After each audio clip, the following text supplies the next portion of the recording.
Do you remember a few months ago when I sublimated this with this PYDLIFE pattern paper? Guess what? PYDLIFE has come out with something even cuter. Look at these. Let's talk about it. Hello everyone and welcome to Crafting with Delonda. It's me again, Delonda, and thank you so much for joining me today.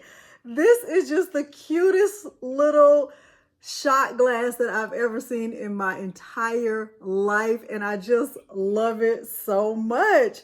Now, in my opinion, you will need an oven or something suitable to be able to sublimate something so small, like really understand the size of this, like compare it, okay? So really make sure you understand. But I am going to take you step by step through the process. You will not need a printer at all. I'm going to use the PYDLIFE pattern paper, but I'm also going to use some Cricut Infusible Ink. You know how much I love that stuff.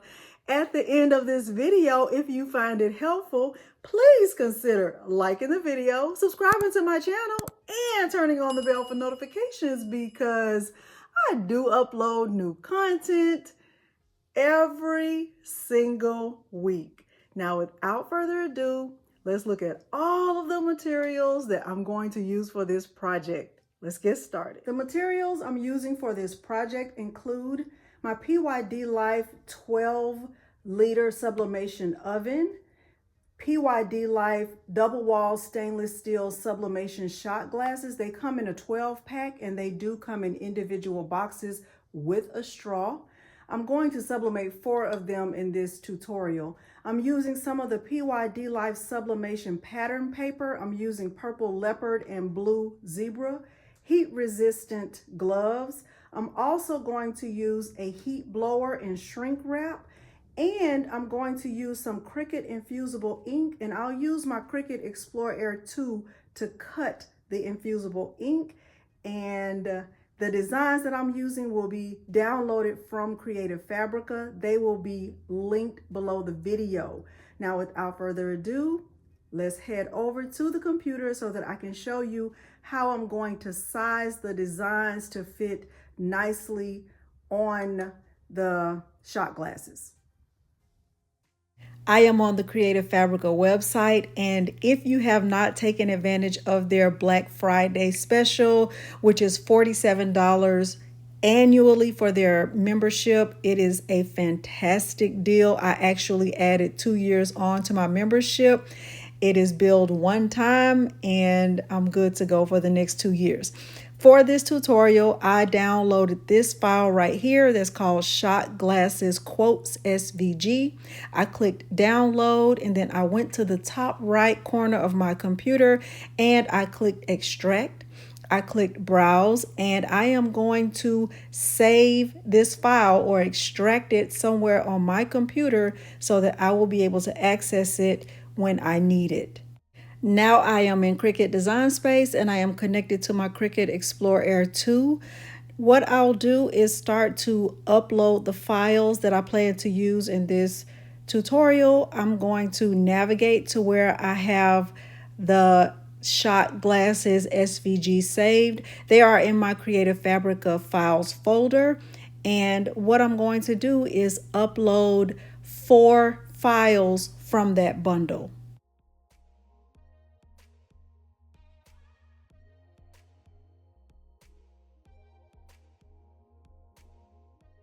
Now that I have all 4 images, I will select all 4 at the same time. I will know they are selected because they are outlined in green. I'm going to add all 4 to the canvas at one time. And once they are all on the canvas, I will start to separate them, but I will also bring the view down on my screen so that we can see everything clearly. Once I get them separated, what I'm going to do is resize each file, because from what I've measured on the shot glasses, an appropriate size is right at about a width of 2 and a height of 1.5 inches. So right here, I'm just going to resize all 4 of these SVGs.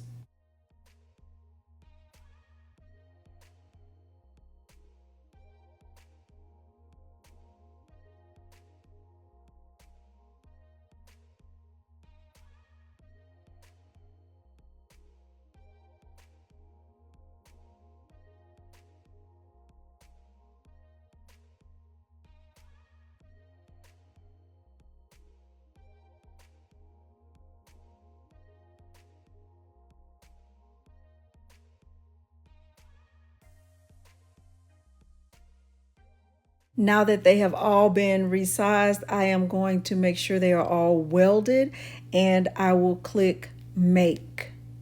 Now I will start to just get them arranged on the mat the way that I want them to be.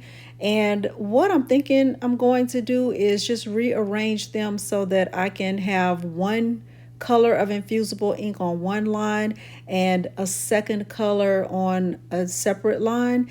And I will make sure that my images are mirrored, because you have to do that with infusible ink. And I will get this cut out using the infusible ink transfer sheet cut setting. Everything I'll do from here will be back on the camera. One question I've gotten quite often about using this paper is, can you cut this with your Cricut? And I have not had success with that. That's why I'm doing a combination of using this and infusible ink. And so with the infusible ink, I'm going to use a solid color for the words, and I'll put the pattern at the bottom. So I'm going to use purple for the words. I'm going to use this cheetah print. I hope that's a cheetah. Cheetah print at the bottom of the shot glass. And I think it's going to be really cute. And then with this one, I'm going to do the same thing. I'm going to use a solid color at the top, and then maybe the mermaid pattern at the bottom. So we will see how that is going to look. I'm going to get the infusible ink put on the mat face up, and my designs are mirrored in Cricut Design Space.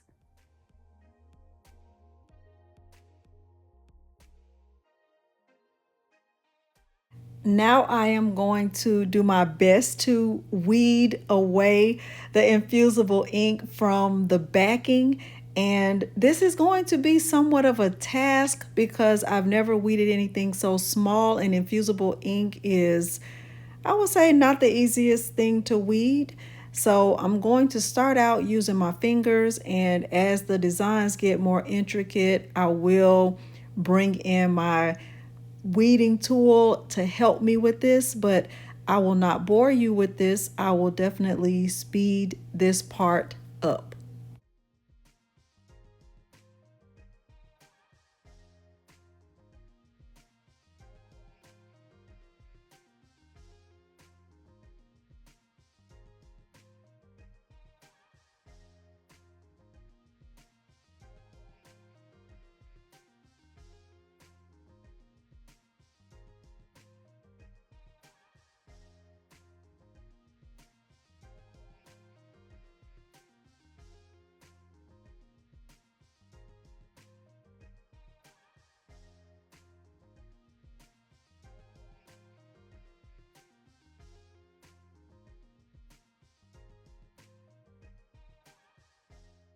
Now I'm going to get the shot glasses prepared for adding the images.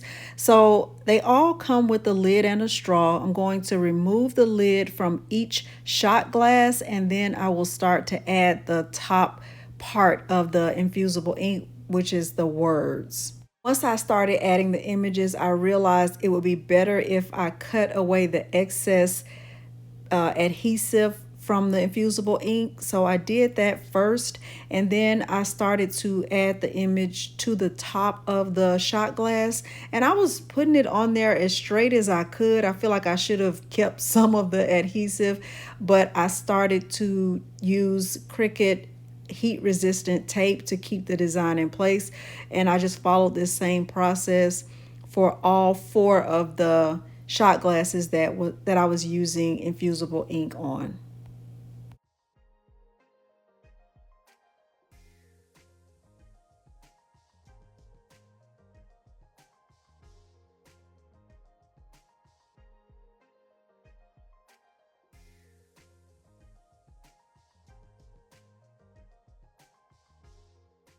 When I started adding the infusible ink to the bottom of the shot glass, I realized the bottom is tapered, and I didn't have a tapered shot glass template, so I just taped it as good as I could, and realizing in the back of my mind it probably would not turn out so great. But I cut these at 1 1/8 by 5 2/8, and I taped it as good as I could, just doing some wishful thinking and fingers crossed types of thinking. Now, the PYDLIFE Sublimation Pattern paper is not like infusible ink at all. It is very, very thin. So what I'm going to do is just wrap it around the shot glass until I'm sure I have enough of it to cover the entire shot glass. And I'm just going to cut away enough paper to cover it, and then I'll tape it down as tight as I possibly can. That is my strategy for using this pattern paper on these shot glasses. So with this first one, I'm wrapping it around. I'm going to add some Cricut heat resistant tape, and once I do that, I'm going to cut off all of the excess that I don't need. So I'm pulling it tight. It may not look like it, but I am. And then I'm just going to cut that piece right there, and I will just start to get it taped down. I'm squeezing it tight. I'm going to cut a little bit from the top too, because I didn't want to have too much overlap and excess. I thought about tucking it in. I decided not to do that. But I am going to just tape it around really, really tight at the bottom, because remember, the bottom portion of the shot glass is tapered. And I just did the best I could, and also tried to make sure that the top of the shot glass is also going to get sublimated. I pretty much repeated this process for the second one, but I made sure that I got the colors that I wanted in this design. Now I have my heat gun and shrink wrap, and what I've done is cut one of those shrink wrap sleeves in half, because I honestly feel like a half is big enough for these tiny shot glasses. But before I cut all of them, I'm just going to try it with these first two. With the power on high on the heat gun, I'm just going to make sure that the shrink wrap is very, very closely adhered to the shot glass. It's taking a second for it to heat up, and it is not going to be a perfect shrink wrap without wrinkles, but I'm doing the best I can, and it's kind of funny, but I think it worked good enough. I'm going to move on to the next one after I finish this one. And once I demonstrate how to do these two, the other four were pretty much the same process. I will speed through that so we can get to getting these put into the oven.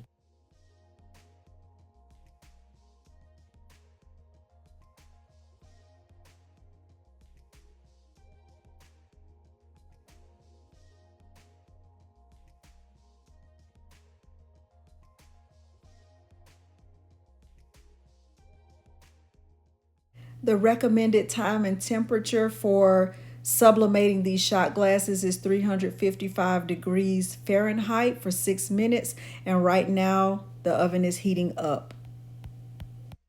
The oven beeped to indicate it was ready, so I put all 6 shot glasses in at one time, and you can see the time has already started, so it looks like there are only 5 minutes left. So I started adjusting the time to go back up to 6 minutes, because I want to get the full 6 minutes for my sublimation.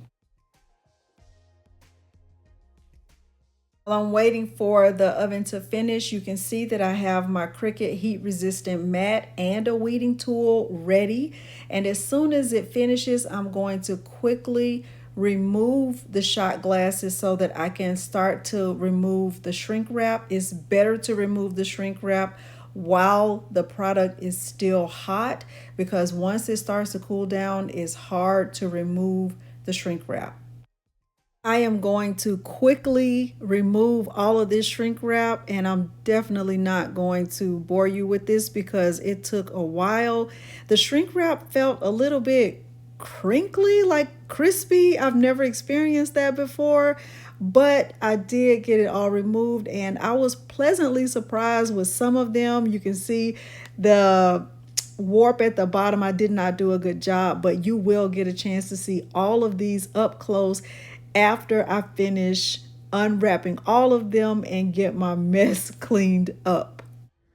So this is what the finished product looks like. This is infusible ink, and you can see this is tapered, and I should have done a better job of taping it up. So that's how it came out. I still think it's cute. I'm not taking it out of the plastic because I am giving this to the ladies in my book club when we meet again. So that is that one. This is the second one, also infusible ink. You see I did not do a good job right there with the seam, but it's still going to be given. I think if I use infusible ink again, I will not do the bottom part unless I have a template.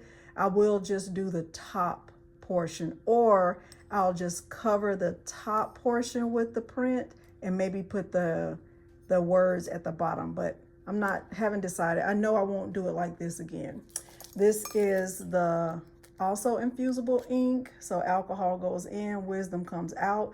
So this is the one with the mermaid, and I can see I didn't do a good job on that. And then here is time to shot down.